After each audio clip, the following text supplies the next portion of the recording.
Well, praise the Lord, everybody. Look at your neighbor and say, let's rock and roll. Let's rock and roll. Amen. I don't know if you can see my t-shirt, but my t-shirt simply says, single, But not alone. but not alone. But And what do we say in the back? woman for God is waiting. Women of God, we're in waiting. Amen. Praise the Lord. Amen. So I want to let you know this morning that you can be single in one sense, but not alone. And we're all women in waiting. And even though I'm talking to the single, but you're going to discover something about that word single, because it's not in the sense that we have been taught. Single actually means for married as well as the single group of people. Because the Bible basically tells us if we are single-minded, Lord have mercy, somebody going to miss something right there. So you got to understand today that we're going to be dealing with the word single, but we're going to discover today that the word single means that you are unique. The word single means that you are complete. The word single means that you are separated and understand who you are. And that would apply not only for the women that are in waiting, but also for the married women. Amen. But I want to address the women right now that are here, and we're going to kind of identify, we have identified some of the special groups here today, and some of you are single, some of you are married, some of you are separated, some of you are divorced, and some of you are widows. Amen. Did I leave out anybody else? All right, praise the Lord. Well, my goal simply today is basically, I want us to recognize and discuss certain behavior patterns. Are you listening to me? And that will prevent history from repeating itself in our lives. Amen? So that's what we're basically going to be dealing with today. Amen. I believe that one thing everybody in this room have in common, and that simply is, watch this here, we all have experienced hurt on some level in our life, in some relationship. Amen. Would everybody agree with me on that? Amen. So, I want us to just really think about in terms of what was it that attracted us to the last relationship that we came out so hurt and distorted in. I believe with everyone in here, and again I'm addressing these people over here, okay, the women, and notice I'm not really necessarily calling you singles because I feel that you're women in waiting. Amen, praise the Lord. But what was it? What was the last thing that drew you? What was it in you that drew you to the last relationship? And yet you came out so hurt, so despondent, so frustrated, almost because you put your life into it, but yet to come out feeling empty and hurt. So I want us to really look at that because we need to understand, number one, we want to experience and ask ourselves, what was it in me that drew that type of person? Now that is something hard, you know, that for us to really just say. It's so easy to play the blame game. Well, you know he messed up. Well, you know he walked out of my life. Well, you know he really didn't give me what I needed. But the reality of that thing is, when you get through blaming him, you really need to take a look at yourself in the mirror and say, what is it in me that is drawing these type of men to me? Am I making just a little sense here today? Come on, am I making just a little sense? Because many times there's certain things that appeal to us that is not necessarily God. A good example of that, sometimes you can be a very passive woman.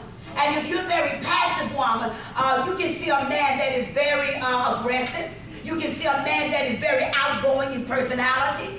And because he's all of that you're not, help me here today. Sometimes we're drawn to that because we really feel that would help complete who we are. Oh my God, but you're trying to find out a rude awakening today. Amen. And then sometimes we are drawn to the male figure because simply they are buff, you know. They have the biceps and the triceps. And if we could just have that wrapped around us, amen, praise the Lord, I just believe that I would be a complete woman. Come on. And then you wake up, you marry this person, you wake up, and then you find out that you have married Dracula, amen, where he's doing nothing but sucking the life out of you. Come on. I have just anybody here that can understand what I'm saying.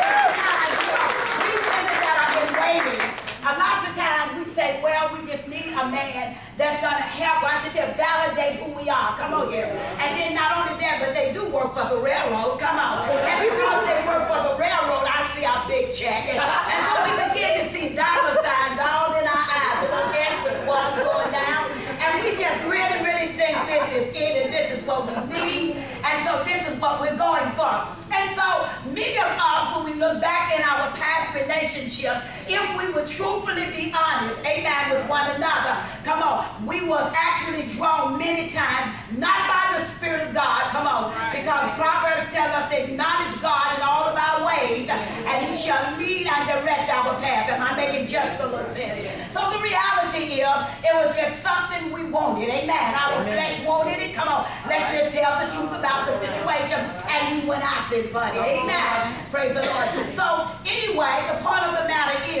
we think that, well, because I've gone through that bad relationship, forget the rest. But I want to tell you something. Dating is not wrong. Let me say that again. Dating is not wrong. Come on, let me say it one more time. Dating is not wrong. Now, lots of people would not agree with me, and I really don't have a problem that they don't. But dating is not wrong. And Pastor Sheilar, why would you say dating is not wrong? Because number one, everybody is not on the same spiritual level. You may be able to discern when somebody else can't discern. Amen. Are you listening to me? And so the only way that you will get to know, come on, an individual, you need to have a date with them. Are you listening to me? Now you got to understand the definition of the word date. The definition of the word date simply means that I have an appointment, come on, to get to know you. We're going out. This is not a sexual thing. Let me say that again. Let me say it again. I'm going out with you to get to know you. Come on, not for you to get, come on, intimate with me. Come on. It's not that kind of party. Are you listening to me? But then as a woman that's in waiting, we need to be honest with ourselves. Are you going out dating or are you going out mating? Come on. And so now lots of times, see, you give off what you're going for. Amen. Praise the Lord. And so if you're going to date and you understand it's no appointment for dating, I just really want to get to know something about you so that I can determine within my own self, are you the type person that I really want? Is anybody here? Is anybody with me? Is anybody with me? And so some people might say, well, we shouldn't date. But the reality of it is simply this here. Dating is not wrong. Are you listening to me? That's just like a gun is not wrong. Come on. But in the hands of the wrong person, a gun becomes wrong. Now, if you date somebody, come on, and they are irresponsible, come on, are y'all listening to me? Then it can be a very serious trauma in your life. But how would you know if you never talk or begin to interact or communicate with someone to know what he's thinking? Amen. One of the things you want to know when you go out on a date, you don't want to just eat steak and baked potato and salad. You want to know, man, I thank you for taking me out, but could you tell me a little something about your spiritual background? Because after all, I do need to get a feel. Come on, I really don't want to marry Jekyll and Mr. Hyde. You know, I mean, give me some senators here. You know, while I'm in your presence, let me find out something about you. And so therefore, you want to know, first of all, you know, I mean, how do you feel about God? What was your spiritual background about? I just need to know about that. And then the next thing I want to know is, how do you value marriage? You know, how do you value your relationship?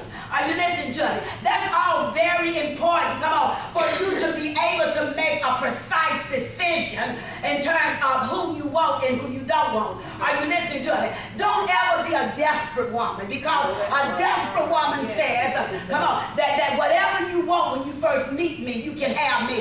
In other words, I'm for sale. Come on, the devil is a lie. Amen. Praise the Lord, because I'm a woman with values. Come on. Is anybody here today? You got to understand that until you understand that you are a woman with values and you don't have to stoop so low to go to bed with nobody. Come on, are you listening to me? Because if you really understood who I was, come on, and that is a good key right there to know if he's for you and if he's not for you. If he does not understand and see your worth, my God, today. If you don't understand and see, come on, who you are and the scars in life that you have had to go through, come on. When you can't see that, then I'm making a solid decision about you. Come on, are you listening to me? Are you listening to me? I'm listening for my bell too. Are y'all listening to me? Praise the Lord. Are you listening to me?